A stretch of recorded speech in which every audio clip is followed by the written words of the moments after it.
I've also therefore directed today, after a period of lengthy discussion, coffee sector. Kenya remains a leading exporter of black tea.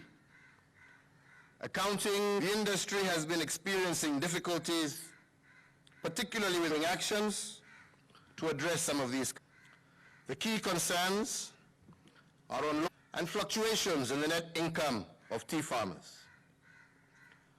smallholder subsector management.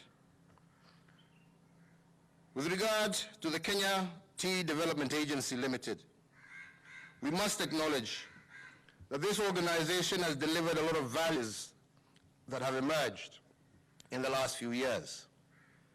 Key amongst these is the conflict of interest by directors and lack of clarity in the declaration of dividends by subsidiary companies. Indeed, it is clear that the governance of KTDA and indeed the entire marketing of tea will require to be restricted. Empirical evidence abounds as a result of poor corporate governance that states that farmers who would be earning about 91 shillings per kilo for their tea are currently earning about 41 shillings, with 50 shillings per kilo going to brokers and middlemen.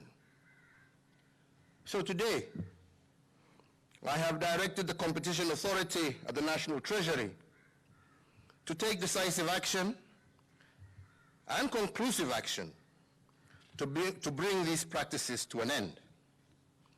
I further direct the Ministry of Education and the Ministry of Trade to take immediate measures to ensure that each of the subsidiaries has separate governance structures and that the profits from each of the subsidiaries is reflected in farmers' incomes. The next measure relates to direct sales versus auction sales. For the longest time in the history of our tea farming in Kenya, farmers would deliver their tea to tea buying centers from where it was collected for delivery to tea factories.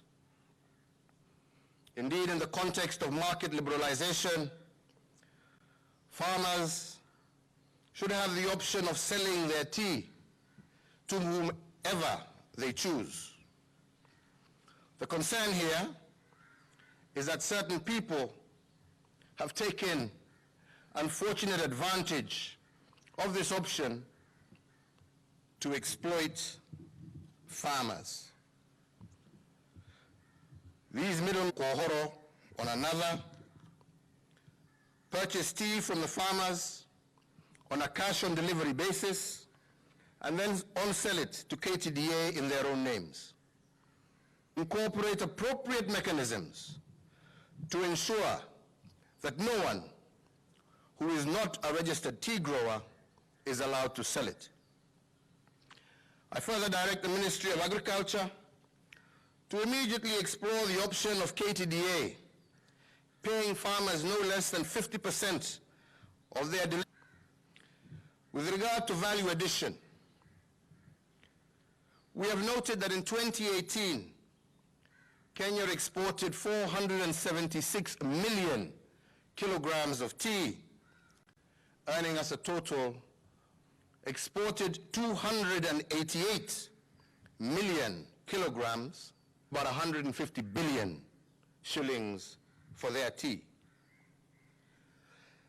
The higher earnings for lesser tea than ours is largely due to their ability to export close to 50% of their teas in value-added form compared to us, who export 98% of our tea.